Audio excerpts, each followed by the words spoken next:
if you have broken free from all of that and have come to the understanding and you grok it that you really don't know who you are, not just because you're an idiot, but because you aren't anybody. You are only a potential person, okay?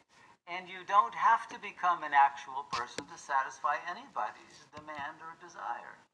This is the key point. What freedom is to a yogi, this is Jivan Mukti now. We're talking about real freedom. What it is simply the decollapse of the wave function. So that you're no longer a particle, a particular ego that others can recognize and measure and say, well, you're not so good, or you're not so pretty, or you're not this or that. You know, they'll measure you, they'll judge you, they'll assess you. But you don't have to be that and respond in kind or with the reciprocity of, oh yeah, well, this is what I think of you. You can be free of any identity whatsoever and realize that no one can actually measure you because you don't exist as a particle to be measured.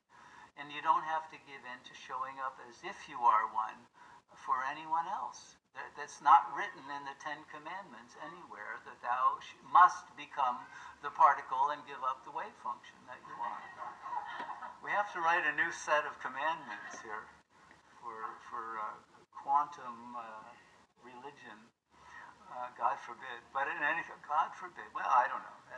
Let's not go too far here. The God is the quantum unitive field, and it may well be that we create something like that. But the point is that once you recognize that everything that you see out there is simply a reflection of a collapsed quantum wave, it is a projection. You don't see anyone else as they really are, because you don't see yourself as you really are. And until you know who you are, you can't see anyone else because of this filter of the ego paradigm, the frame of reference of the ego, which is going to lock everybody in to one of these different possibilities of otherness that you gained in your lifespan up until the present, that will limit those possibilities for what fits in, what hooks in the same way that two elements can hook together if there's a vacant electron shell. You know, like hydrogen and oxygen can hook together, and there you got water. And the water has an entirely different form than either oxygen or hydrogen. Suddenly you have something new emerging in the world. And now, if you are free of your preconceptions as to who you are, and therefore of what you want and how you see other people as fitting into that, if you are free of that, suddenly there are electron shells that are open, they're not filled. And there can be a new meeting of beings who are both free from any preconceptions of who they are or who the other is. And now, extraordinary creative intelligence can arise as the resonance between the two can go up to the highest possible vibrational frequency with nothing to limit it. Okay? So this is where the freedom comes in of being able to live at the level of God consciousness and not have to keep coming back down in order to serve the desires of some other that you got entangled with years ago and never broke free of that entanglement. So everything that happens at the quantum level is happening at the psychological level of the ego. That's the basic, bottom line. That's the meaning of fractality in the universe. The same principles are going to work at every level, from subatomic to intergalactic. And we are both the product of those principles and laws of nature, but we're also the creators of them and free to change them and lift ourselves out of their jurisdiction. So freedom is the nature of the universe, not law. Law gets put in to serve freedom in order to be able to create beautiful forms. Once we have lost access to the beauty of what we are, however, then the forms that we see in the world are reflected with more and more degrees of ugliness and antagonism and difference and alienation. And they create different kinds of melodramatic relationships that usually will produce suffering. Because the world is a mirage. It's not real. But the way that that mirage comes to appear will depend on the preconceptions you project upon it. It has no reality outside of those projections because everything is consciousness.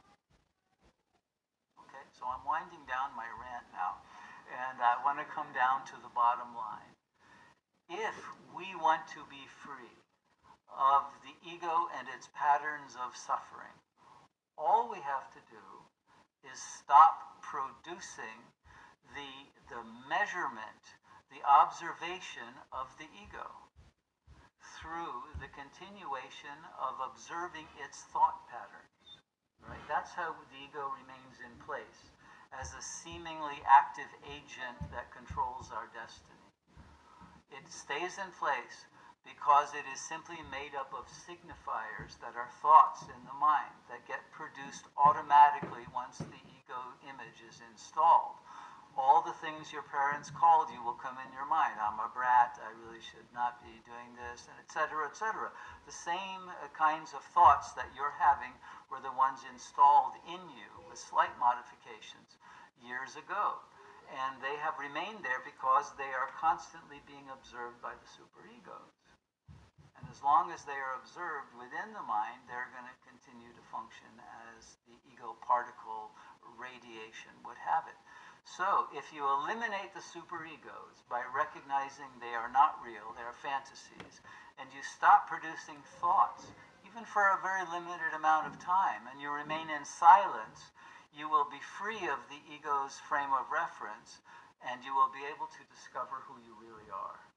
And what you will discover is so magical, so miraculous, so inconceivable that not even quantum physics can go near it.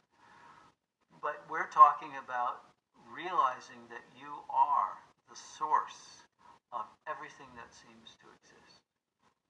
And it's your creative intelligence, your love, your approach to the radiance of beauty, of light, of joy into the world that determines how the world will appear.